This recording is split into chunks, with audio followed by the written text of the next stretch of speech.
غیرت مند مسلمانوں، آج ڈیرہ اسماعیل خان کی سرزمین سے،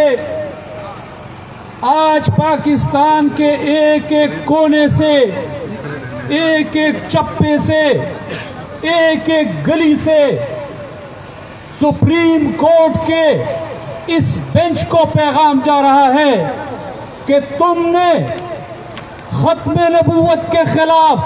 اپنا فیصلہ دے دیا ہے، اب تمہارا فیصلہ پاکستان کے گلی چپے اور ہر شہر کے مسلمان خود کریں گے انشاءاللہ۔ اور میں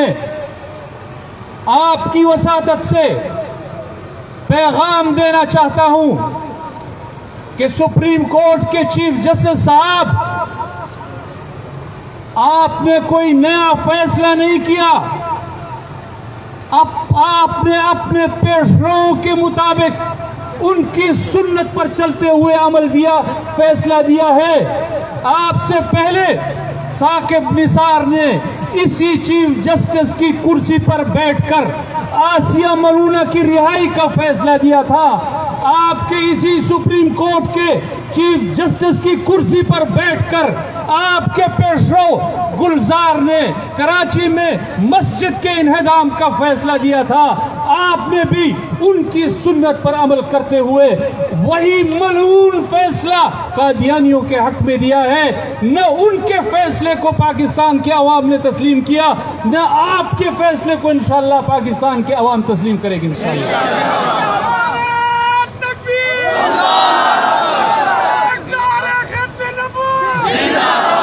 قاضی صاحب، چیف جسٹس صاحب، آپ نے قادیانیوں کے حق میں فیصلہ نہیں دیا، آپ نے آئین کے خلاف فیصلہ دیا ہے، آپ نے پاکستان کے خلاف فیصلہ دیا ہے، آپ نے پاکستان کے لیے گڑھا کھودا ہے۔ آج آپ کہتے ہیں کہ قادیانی چار دیواری میں اپنے محدود اور حدود و قیود کے اندر وہ اپنی عبادت کر سکتے ہیں، تبلیغ کر سکتے ہیں۔ تو چیف جسٹس صاحب، آپ کے اس فیصلے کی روح سے کل کو چار دیواری میں کوئی پاکستان کے خلاف بغاوت کا اس کی تبلیغ کرے گا، ایک نئے ملک کی بنیاد رکھنے کے لیے اس کی تبلیغ کرے گا، اس کی بات کرے گا، تو پھر آپ نے صرف قادیانیوں کو ریلیف نہیں دیا، آپ نے پاکستان کے غداروں کو بھی ریلیف دیا ہے۔ اور چیف جسٹس صاحب، آپ نے قادیانیوں کے حق میں فیصلہ نہیں دیا، آپ نے آئین کا چہرہ مسخ کیا ہے۔ کل کو کوئی شخص اگر گھر کی چار دیواری میں گاؤن پہن کر خود کو چیف جسٹس ڈکلیئر کرے گا اور لوگوں کو فیصلے کے لیے بلائے گا اور کہے گا کہ میں سپریم کورٹ ہوں، میں نے فیصلہ دینا ہے، میرے فیصلے پر عمل ہوگا، تو کیا گھر کی چار دیواری میں خود کو سپریم کورٹ ڈکلیئر کرنے کے بعد، خود کو چیف جسٹس ڈکلیئر کرنے کے بعد کیا اس کا فیصلہ ان کے مطابق ہوگا؟ تو آپ نے پاکستان کی جڑوں کو کمزور کیا ہے، آپ نے اسلام کے خلاف فیصلہ دیا ہے، آپ نے آئین پاکستان کے خلاف فیصلہ دیا ہے، آپ نے مملکت پاکستان کے خلاف فیصلہ دیا ہے۔ لیکن میں آپ کو بتانا چاہتا ہوں، جب تک جمعیت علماء اسلام کا ایک ایک کارکن، پاکستان کا ایک ایک غیرت مند مسلمان زندہ ہے، آپ کے فیصلے پر عمل درآمد نہیں ہو سکتی۔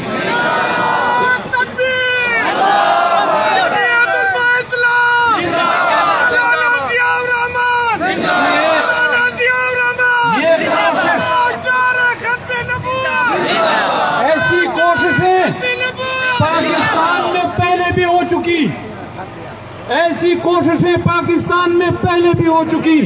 مجھے آج بھی یاد ہے توہین رسالت کے قانون کو تبدیل کرنے کی کوشش ہو رہی تھی، تو کراچی میں ملین مارچ کے لیے مولانا فضل الرحمان صاحب عمرہ ادا کر کے پہنچے اور وہاں انہوں نے اعلان کیا کہ پاکستان کے حکمرانوں، تم نے اپنے آقاؤں کے ساتھ یہ فیصلہ کیا ہے کہ ہم نے توہین رسالت کے قانون کو تبدیل کرنا ہے، تو میں بھی اپنے آقا کے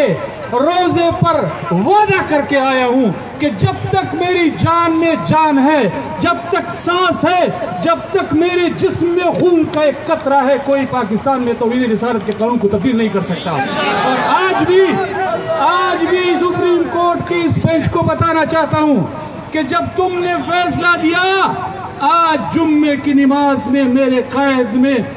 قائد نے آقا کے روزے پر ہاتھ رکھ کے یہ وعدہ کیا ہے کہ جب تک جمعیت کا ایک ایک کارکن زندہ ہے، انشاءاللہ پاکستان میں ختم نبوت کا قانون زندہ رہے گا۔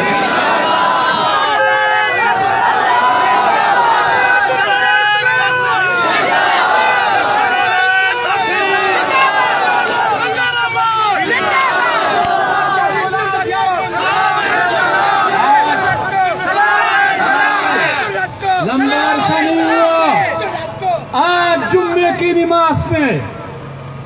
اپنے آقا سے وعدہ کر کے اٹھا ہے میرا قائد، آج جمعے کی نماز میں۔ اور انشاءاللہ اگر آپ لوگوں نے اپنے فیصلے کو تبدیل نہ کیا تو انشاءاللہ پاکستان میں آپ لوگوں کے لیے کوئی جگہ نہیں ہے۔ اس کو آپ ٹوکن اجتماع سمجھیے، اس کو آپ ڈیرہ اسماعیل خان سے اور ہر شہر سے ٹوکن اجتماع سمجھیے۔ جب غیرت مند ختم نبوت کے ایمانی جذبے سے لبریز جب پاکستان کا ایک ایک مسلمان اٹھے گا، اپنے گھر سے اٹھے گا اور فدا کا ابی و امی یا رسول اللہ کے نعرے لگاتا ہوا وہ اسلام آباد کی طرف آئے گا، تو پھر پاکستان میں کسی کو بھی سر چھپانے کی جگہ نہیں ملے گی۔ اور میں آپ کی وساطت سے پاکستان کے مقتدر لوگوں کو بھی بتانا چاہتا ہوں کہ اس پر فخر کرنے سے کہ میرے سینے میں قرآن محفوظ ہے، اس سے کچھ نہیں ہوگا۔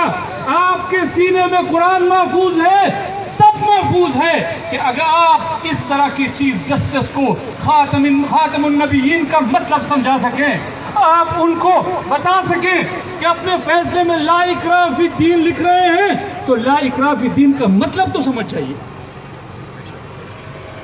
تو آپ کے سینے میں قرآن کی محفوظ ہونے کا کوئی فائدہ نہیں اگر آپ کے ہاتھ کے نیچے پاکستان میں قادیانیوں کو اس طرح کے فیصلے مل رہے ہیں۔ تو ڈیرہ اسماعیل خان کے لوگوں، آپ ختم نبوت کی حفاظت کے لیے، ختم نبوت کے قانون کی حفاظت کے لیے آپ اٹھیں گے، جہاں جانا ہوگا جائیں گے، انشاءاللہ جائیں گے۔ پاکستان میں اسلام اور ختم نبوت کے علاوہ کوئی چیز قبول نہیں۔ انشاءاللہ میں آپ سب کا، اپنے تمام اکابر کا، سب تنظیموں کا شکر گزار ہوں۔ بہت شکریہ۔ وآخر دعوانا الحمدللہ رب العالمین۔